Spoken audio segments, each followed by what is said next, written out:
Hey everybody, so welcome to episode 9. Sorry I haven't recorded in a very long time. So much is going on.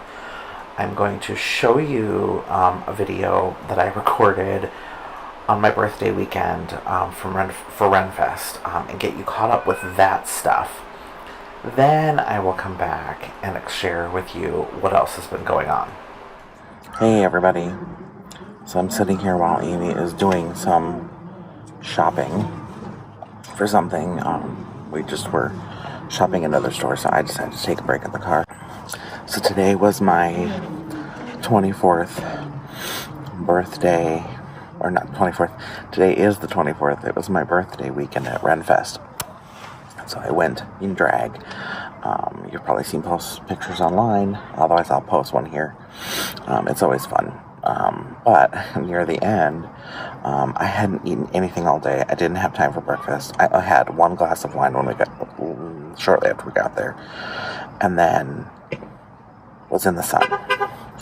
So we were sitting at jousting, and all of a sudden I started feeling hot.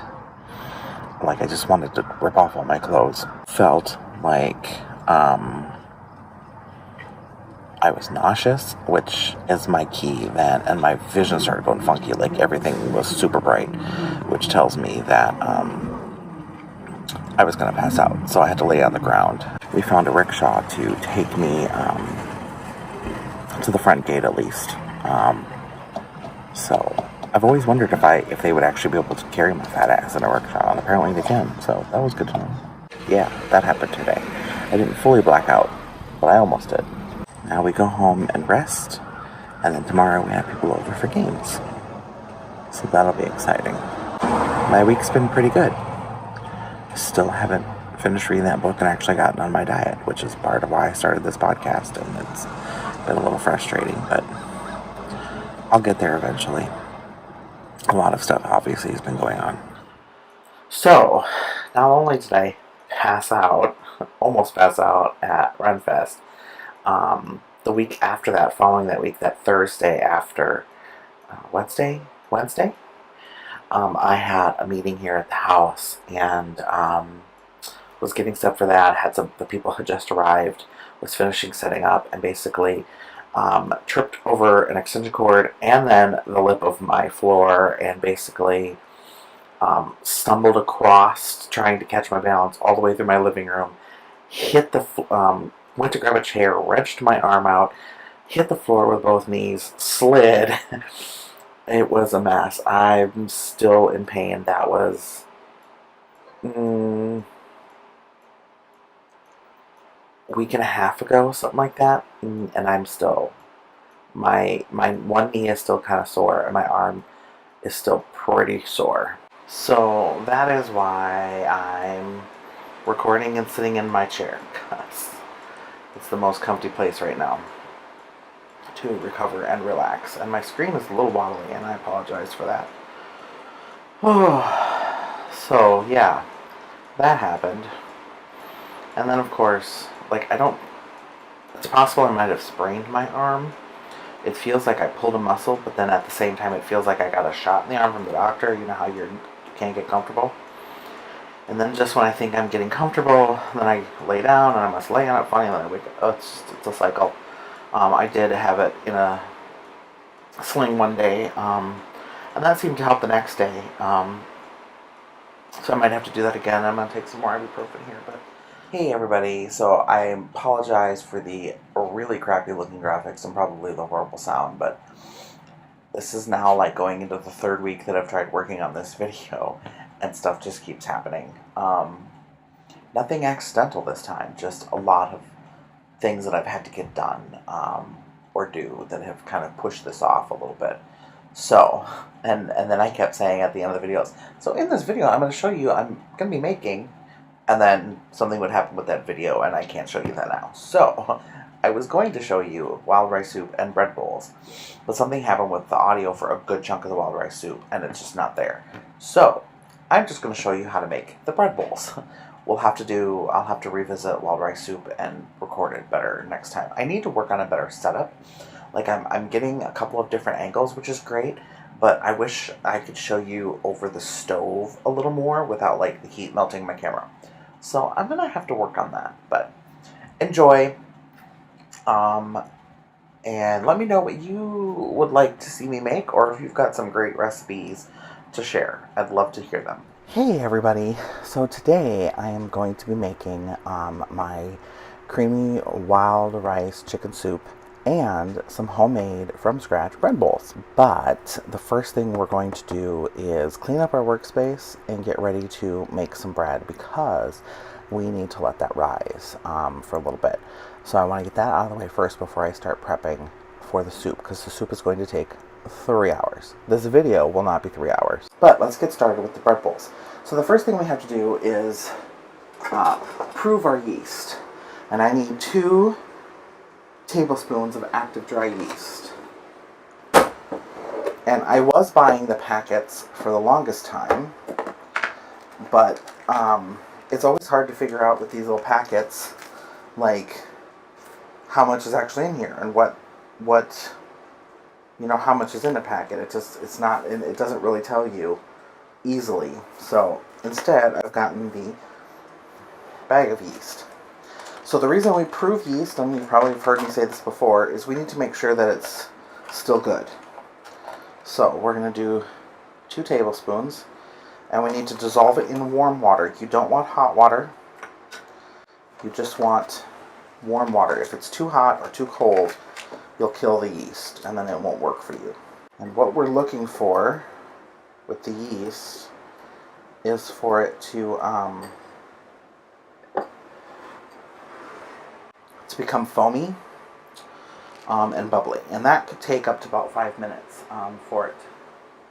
So I'm going to set that aside, and I'm going to pull out another bowl, and I'm going to measure out my flour.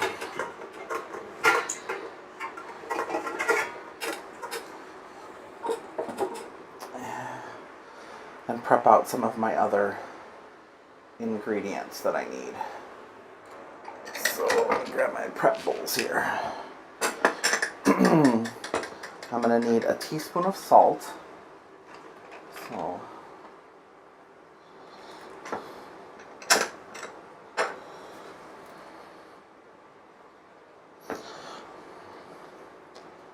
there's my teaspoon of salt. And then I need 2 tablespoons of sugar. And yeast thrives on sugar, so I'm going to make sure I have a clean tablespoon to make sure that I didn't have any leftover yeast particles on that other one. So, there's my 2 tablespoons of sugar, 3 cups of warm water I've got, and now it's 6.5 to 7.5 cups of bread flour. And I've actually... Okay, I might need a little bit more water in this. I'm going to take a little bit of my 3 cups and pour in there.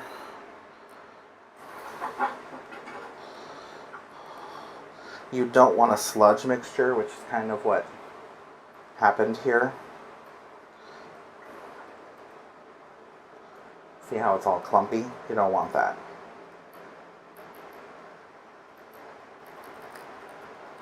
So, okay, leave that sit.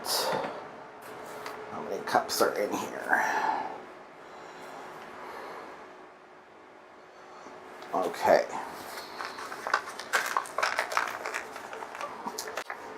I've made this recipe also with just regular all-purpose flour, and it works, but supposedly if you're making bread, you really should be using bread flour, or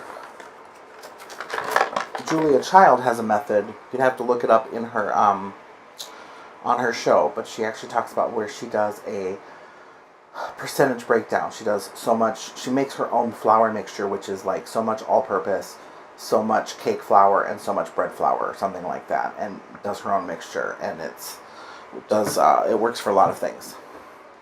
So let's get our cups out. So I need a cup and a half cup. So, doesn't say anything about it being sifted or anything, so I'm not going to sift it. But we need 6 to 7.5.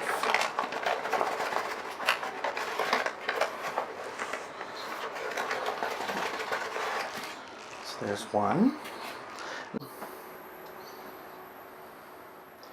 2, 3,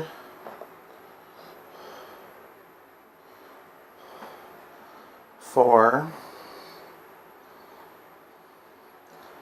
5, 6, and 7.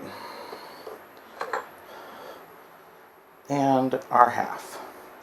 And I can already tell, because I've never used bread flour before, but I can tell that I think it feels finer. I'm going to get my bread hook. I'm going to try to let the machine do as much of the kneading as possible, just because I recently injured my arm, and so I don't feel like I could actually really do it. Okay, so in a small bowl, dissolve yeast in warm water. In a large bowl, combined sugar, salt, the yeast mixture, and 3 cups of flour. So we'll go ahead and put the 3 cups of flour in here. Oops, 2 and 3. Okay. If I reread better, it said dissolve the yeast in 3 cups of warm water. 3 cups of warm water, not a separate cup of warm water. So that makes a lot more sense.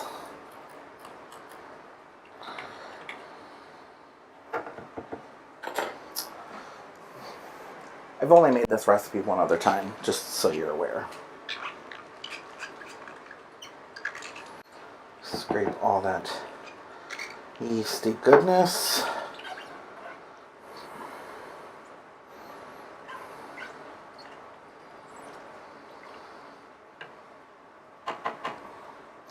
That water is too cold, so I'm actually going to start over. As for temperature of warm water, what I like to do is slightly warmer than room temperature. 1, 2. That way it's not too hot, but it's not cold either. So, and I like to keep my bags, since they're air packed, I like to use a Pampered Chef Twixie clip and just clip it and then squeeze to make sure that it's nice and tight. And then I put it in an airtight container, one of the modular mates. That way then it can stay as fresh as long as possible. Okay, so now we're going to let that dissolve again, and I might help it along. Actually, I think I'm going to use my mini whisk.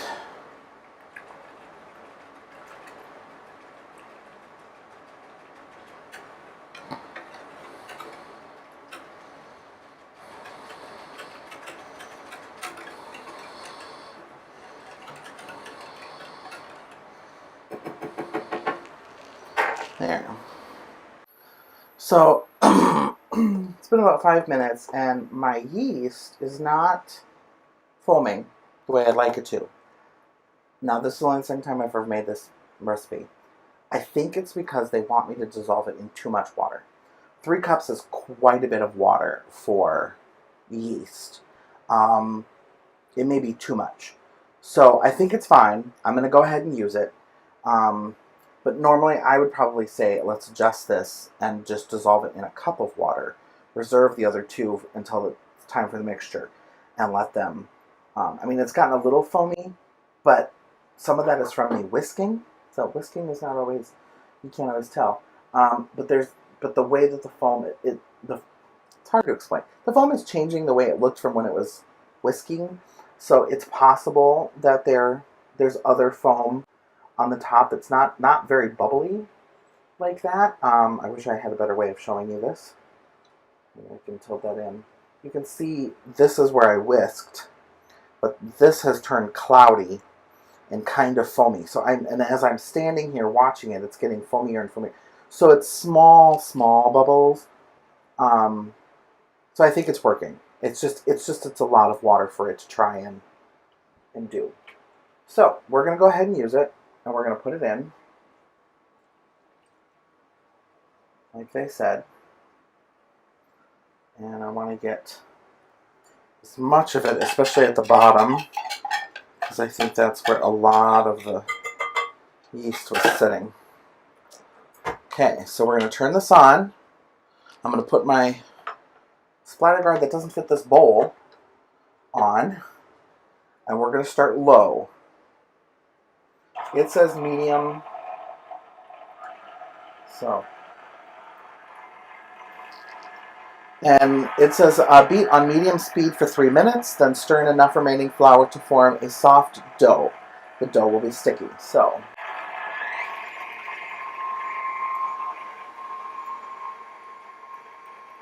I'm going to get a rubber spatula to help push down the sides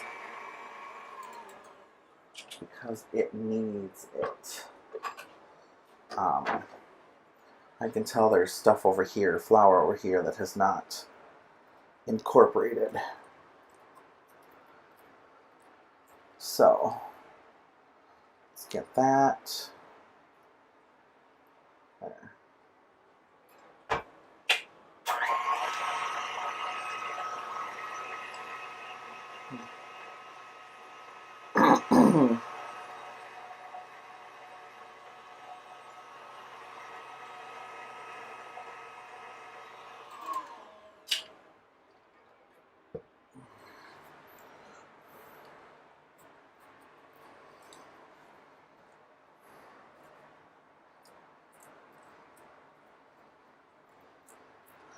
Push down these sides.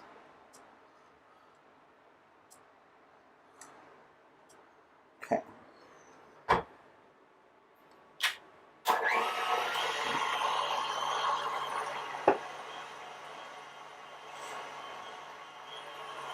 Okay, that looks good.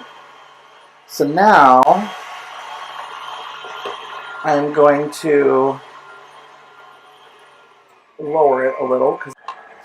Okay, so now we will stir in enough of the remaining flour, and I'm going to do it in half cup increments until the dough forms until it forms a soft dough, which will be sticky. I don't set the speed when I'm doing this too high because the flour will just start poofing out everywhere. So I always keep it fairly low while I'm doing this.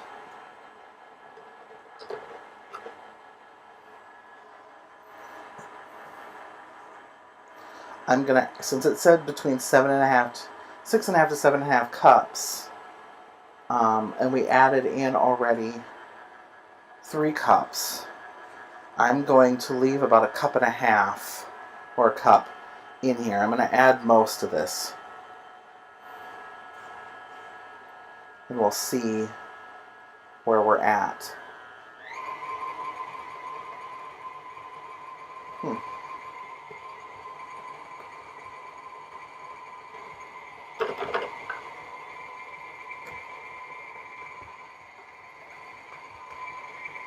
Okay, it's looking kind of sticky, so I'm going to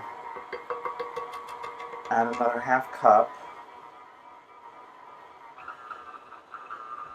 Oop. It's not quite incorporated at all yet.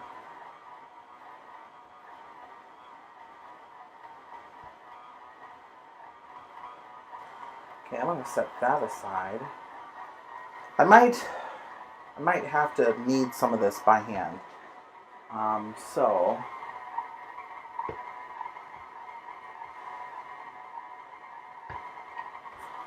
Okay, I want to feel it. So let's feel the dough. Oh yeah, it's still quite sticky. We need more. So we're going to put that back on. And add in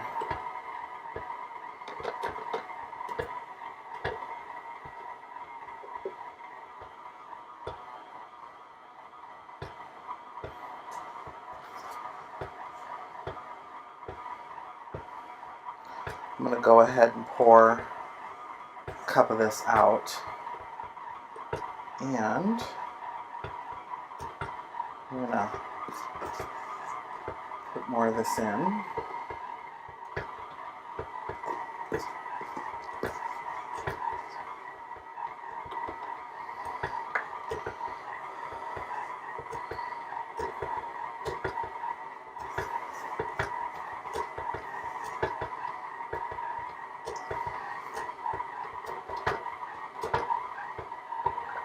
Okay.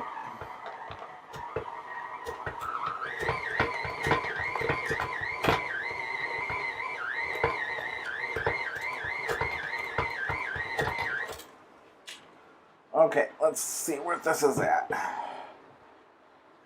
Yep, that's about a soft dough, and it's still sticky. So that's good.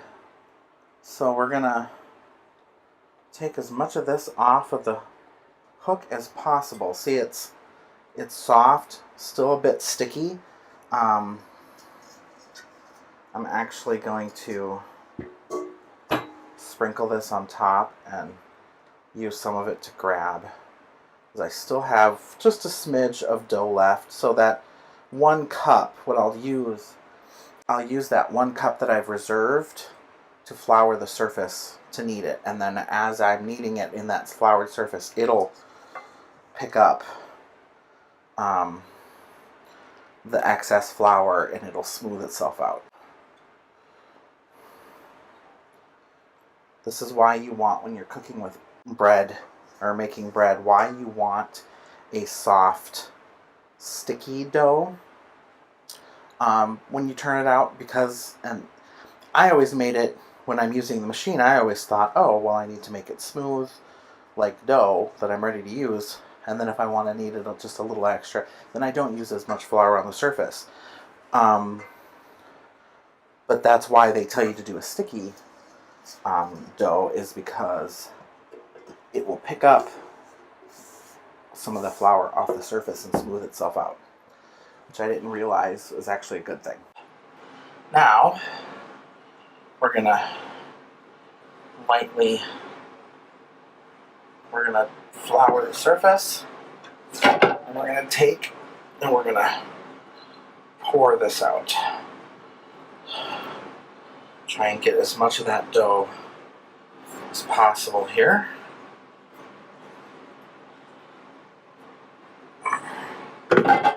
Okay. And now we start working it.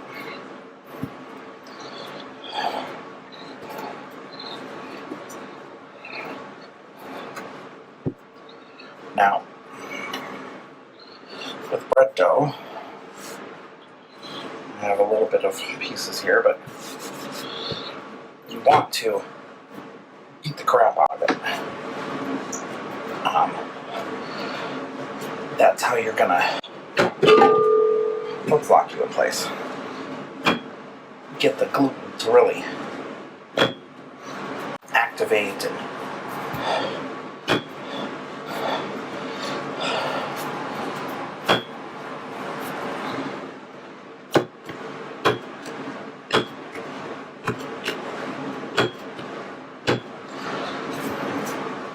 push it.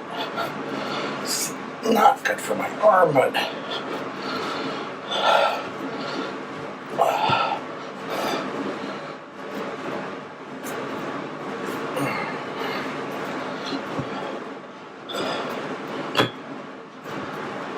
if it feels a little sticky, just add a little bit more.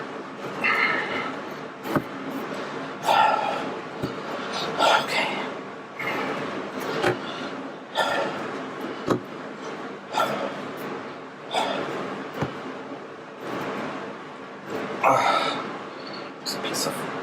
bread dough that I missed.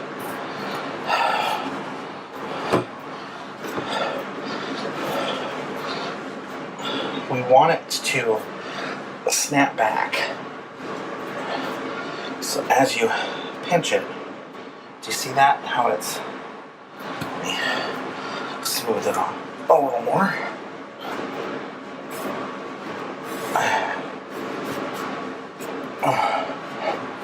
So if I pinch it, do you see how it kind of springs back? That's what we want.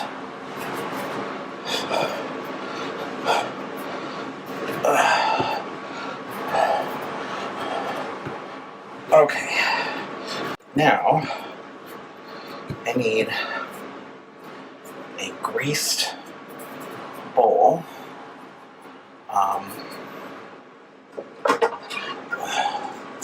So I'm going to use one of these metal bowls that I have. I like it because it's got measurements on the inside, so I can see how much my dough is rising.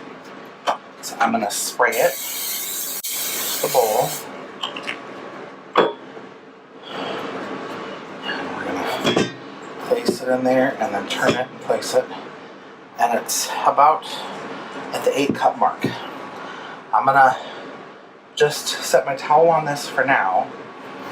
I'm debating if I want to make another batch or not. I don't think I'm going to, because my arm is killing me. So I'm going to clean this up, and then I'm going to show you what I do with it.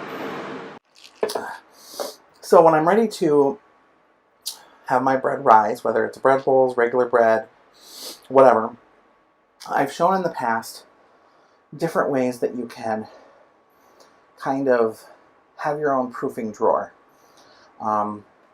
If you have the space and you do a lot of bread baking, get a proofing drawer. I didn't realize, I don't have technically a proofing drawer, but what I do have is way better than any of the other. You know, I've sealed off the oven and put hot steamy water in the oven to proof. I've used the microwave for the same thing. I've used the roasting pan I have for the same. They all work okay. But what I'm going to show you here, this is the Broad & Taylor proofing bin. And it can do wet or dry proofing, and it can even do like crock pot type thing. You just put a pan in here and it'll heat it up. I haven't gotten that to work right, but you basically just take the top off, pop up the walls here. Before I do that though, I'm going to show you. You'll put this tray in the middle, fill it with hot water. You put this grate over it. In between there's little lines there that it lines up. And then you just I'm going to put my item right inside. So, we'll put that in, we'll put that in, we'll put this in. I'm going to go get some hot water. I forgot to do that. Pour some in to fill up the tray. That's it. I put my dough that needs to rise in there, and there's a window on the top of this, so that pan, that bowl that I showed you that has the different measurements up the sides, if you can see here that I have it facing me, so that as I come and check this, I'll put the lid on it. As I come and check it, I can see through the window that it's where it's at. Whereas with the stove and stuff, I'd have to turn it on and off, or, you know, open the door, and then I'd lose all my steam. Okay, so I've got that in. I'm going to move it out of my way a little bit. There's controls on the side, so I'm going to just turn it on to power, and it's already remembered my last setting, which was 81 degrees. You really want to bake bread anywhere between 78 and 82. I know my house is a little colder, so I like to set it a little higher. And I've got it set for steam, cooking, not crock pot cooking. I could flip it over to the crock pot icon, and I could do that one with yogurts. I could culture my own yogurts and things. So, then, Alexa, set a timer for 30 minutes. 30 minutes, starting now. And now it says to cover the plastic rack and let rise in a warm place until doubled, about 30 minutes. So I don't even, with this thing, I don't even have to cover it with plastic wrap or anything. I could, but I don't. So I will just let it sit here for 30 minutes and we'll see where it's at. It's about at the, a little above the 8 cup mark. Probably like 10 cups, if in between 8 and 12. So we'll see. So I need it to get in between 12 and 16. And it should have doubled that, hopefully, right? Yeah. So we will just let that sit. And I'm going to take a break. And then I will start prepping for the soup. Okay, so it's been about 30 minutes. And the dough has definitely doubled in size. So we are good to start the next step, which is we're going to take it out.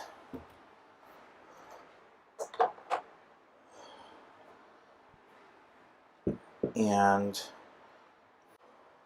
okay, so now what we're going to do, I've taken it out, we've taken it out of the thing. I'm going to use, I have to separate these into 6 balls, but I don't have a pan that will fit back in there. And typically what it wants you to do is once you've divided these into 6 balls, place them 3 inches apart on a cookie sheet, cover it with a towel, let it rest for another 15 minutes to rise again in size. But I want to use my proofing tool. So I'm going to use the silicone pad and I'm going to put it on the inside here. It'll still let moisture and stuff in from the bottom pan. So we're going to punch this down now. And we need a lightly floured surface. So we're just going to take just a little bit here. And we are going to shape it into a rough ball and then divide it into 6. So I've got my bread thing here. So we're going to cut this into 2. And then this I'm going to roll into kind of a log shape so that they're even and divide it into 3. Set those aside. Okay, so now we will shape them into a ball. And you want to, just like with bread, you want to squeeze across the top and bunch it underneath so that you have a nice tight top. And we're going to set those in there. Do the next one into a ball, always pulling and going under into a nice ball. So let's see if you can see I'm kind of pulling and just tucking under. And there. Put the lid back on it. Okay, so that'll rest for, or rise again for 15 more minutes. And then from there, at the same time actually, I have my, oops, this isn't closed. I have my oven preheating at 500. So then what I'll do is the oven is preheating to 500, so that'll take about as long as it's going to take for these to kind of rise. So then we cook them for about 2 minutes on 500, then lower the temperature. I think it's at like 425, and then cook them for like 16 to 18 minutes until they're done. Then we put them on a cooling rack, and then once they're cool, we'll slice off just a little bit of the tops. Actually, once I put them on here, you'll see I'll score them a little bit so that they have room to grow, and then bake them. But then after they're done cooking and cooled, we'll slice off the tops, and then they're ready to eat. I'm probably not going to slice off the tops because I have to travel with them tomorrow for a party, soup party that we're going to. So, and I want to heat them again in the oven just to warm them up, so they're nice and warm. So yeah. That is all that is. So we'll just wait for another 15 minutes for these. I've got a cookie sheet ready to go with a silicone pad just for extra protection. And that's it. Okay, so they've risen a little bit. Some of them have risen better than others. So now we carefully take them out.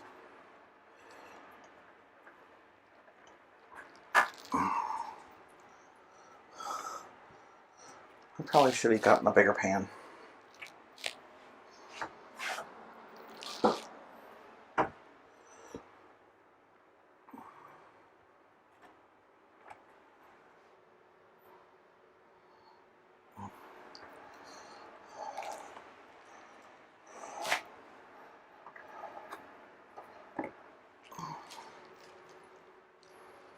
Okay. Now we take a knife and we just score. Score.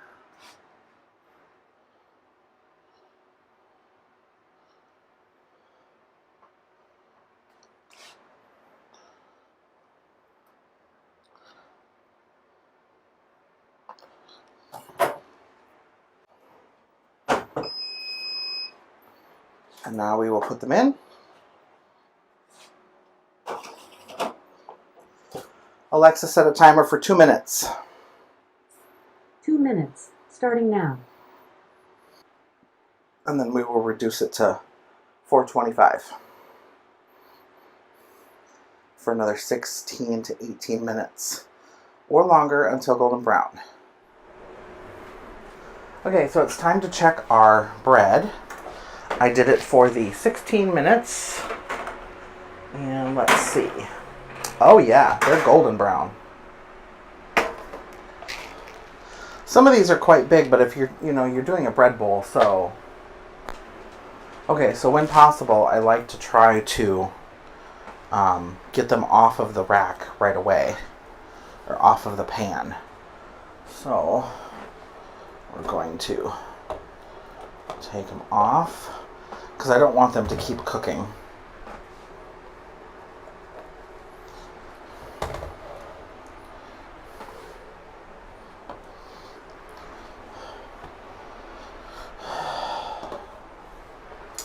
So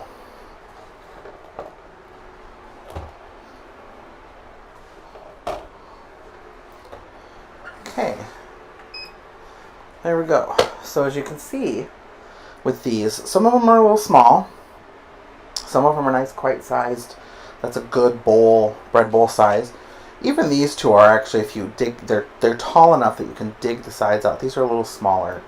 I probably could have not made this one as big, or this one. This one's quite tall. But other than that, they smell delicious. You could probably, if you worked it right, get about 8 out of this. But they'd probably be a lot more like this size. But 6 is good, I think. I think this is a good range. So I'm going to let these cool, and then I'm going to put them in a container to take with for the thing tomorrow. And then we're going to move on to prepping and getting ready for making soup.